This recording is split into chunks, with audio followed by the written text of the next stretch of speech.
Lectura del profeta Jeremías. Esto dice el Señor: esta es la orden que le di a mi pueblo. Escuchen mi voz y yo seré su Dios y ustedes serán mi pueblo. Caminen siempre por el camino que yo les mostraré para que les vaya bien.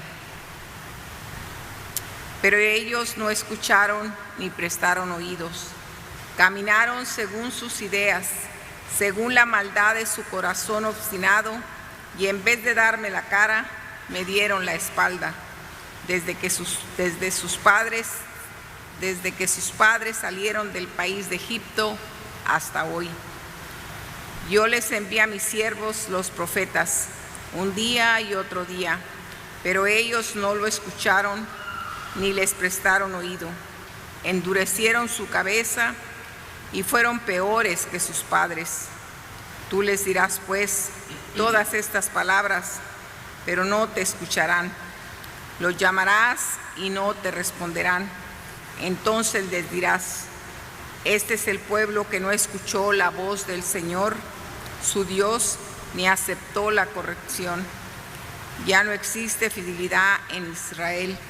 Ha desaparecido de su misma boca. Palabra de Dios. Ojalá escuchen hoy su voz, no endurezcan el corazón, no endurezcan el corazón. Ojalá escuchen hoy su voz, no endurezcan el corazón, no endurezcan el corazón. Ven y aclamemos al Señor, demos vítores a la roca que nos salva. Entremos en su presencia, dándole gracias, aclamándole con canto. Ojalá escuchen hoy su voz, no endurezcan el corazón, no endurezcan el corazón. Entrad, prostrémonos por tierra, bendiciendo al Señor, Creador nuestro, porque Él es nuestro Dios y nosotros su pueblo, el rebaño que Él guía. Ojalá escuchen hoy su voz, no endurezcan el corazón, no endurezcan el corazón. Ojalá escuches hoy su voz, no endurezcas el corazón como el Meribá, como el día de Masá en el desierto, cuando vuestros padres me pusieron a prueba y me tentaron aunque habían visto mis obras. Ojalá escuchen hoy su voz, no endurezcan el corazón, no endurezcan el corazón.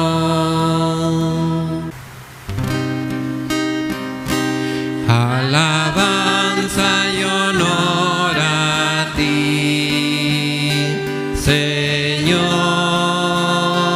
Jesús. Alabanza y honor a ti, Señor Jesús. Todavía es tiempo, dice el Señor. Arrepiéntanse de todo corazón y vuélvanse a mí, que soy compasivo y misericordioso. Alabanza y honor a ti, Señor Jesús. Alabanza y honor a ti, Señor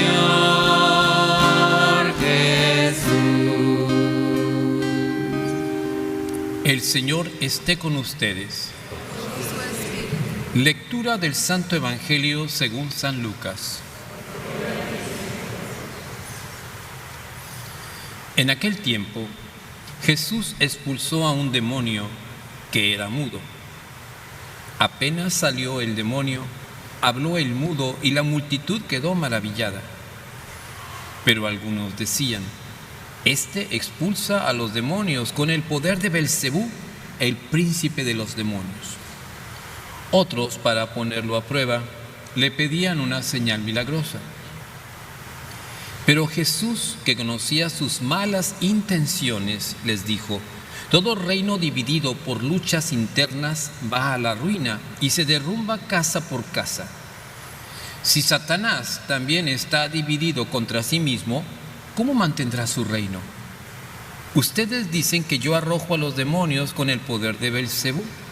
Entonces, ¿con el poder de quién los arrojan los hijos de ustedes? Por eso, ellos mismos serán sus jueces. Pero si yo arrojo a los demonios con el dedo de Dios, eso significa que ha llegado a ustedes el reino de Dios. Cuando un hombre fuerte y bien armado guarda su palacio, sus bienes están seguros. Pero si otro más fuerte lo asalta y lo vence, entonces le quita las armas en que confiaba y después dispone de sus bienes.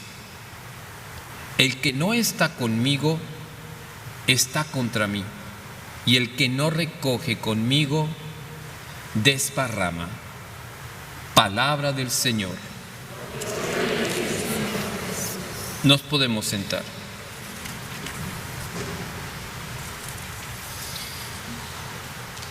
En épocas anteriores había hablado sobre el profeta Jeremías. ¿Cómo se le llama al profeta Jeremías? El profeta llorón, el profeta que lloraba por la causa de los pecados de Israel. Jeremías, un hombre llamado por Dios para anunciar sus profecías a reyes y a naciones. Un profeta que fue llamado a decir la verdad, a denunciar la injusticia y llamar al pueblo a la conversión. Y en este capítulo, que apenas es el 7º del libro de Jeremías, le dice al Señor: esta es la orden que di a mi pueblo. Escuchen mi voz y yo seré su Dios y ustedes serán mi pueblo. Caminen por este camino que les he mostrado para que les vaya bien. Dios nos ha mostrado a través de su palabra qué es lo que Él desea. Me ha mostrado el Señor lo que Él quiere de mí: hacer justicia, misericordiosos y ser humildes delante de Dios. 3 cosas nos pide Dios a todos los seres humanos: hacer justicia, tener misericordia y ser humildes delante de Él. 3 cosas sencillas que por nuestro egoísmo, por nuestra soberbia, no hacemos. Por eso dice: pero ellos no prestaron oído a mi voz y caminaron según sus ideas, según la maldad de su corazón obstinado. ¿Qué quiere decir todo esto? Dice la palabra de Dios en Génesis que el corazón del hombre está pervertido desde su juventud. Se va pervirtiendo por la causa de la debilidad del pecado. Se va pervirtiendo porque en lugar de poner sus ojos en Dios su Creador, en Dios su Salvador, en Dios su Santificador, pone las cosas en las cosas de este mundo. Y cuando nos fijamos en las cosas de este mundo, nos dejamos llevar por el oropel, por las cosas vanas, por las cosas que se mueren, que tal vez por un tiempo te van a dar satisfacción. ¿Cuántos actores, cuántas actrices, cuántos artistas a través de los siglos se han dejado llevar por ese mundo de las modas, del snob, de las cosas que aparentemente son importantes, y conforme pasan los años van cayendo en decadencia, van cayendo en desesperación, van cayendo buscando una solución, y muchos caen en la perdición eterna, pero otros tantos encuentran el camino hacia el Señor.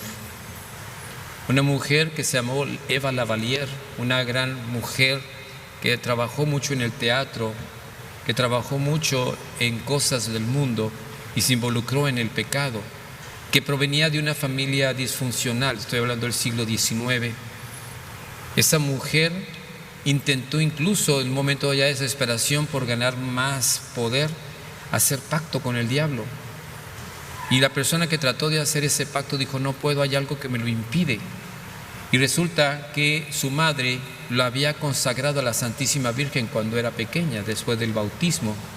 Ella no lo sabía hasta años después, porque tuvo un padre violento y en un acceso de violencia y del alcohol, el padre llega a la casa, mata a la madre, se suicida él y la niña, la madre la había escondido debajo de la cama. Y ella estuvo rodando de familia en familia. Una mujer que sufrió mucho, pero que en el ocaso de su vida, en una misa, en un pueblo donde nadie la conocía, ella se fue a refugiar ahí y tratar de descansar de todo el mundo que le estaba molestando. Ella estaba ya harta de estar en la música, de estar en las obras, en la falsedad del mundo.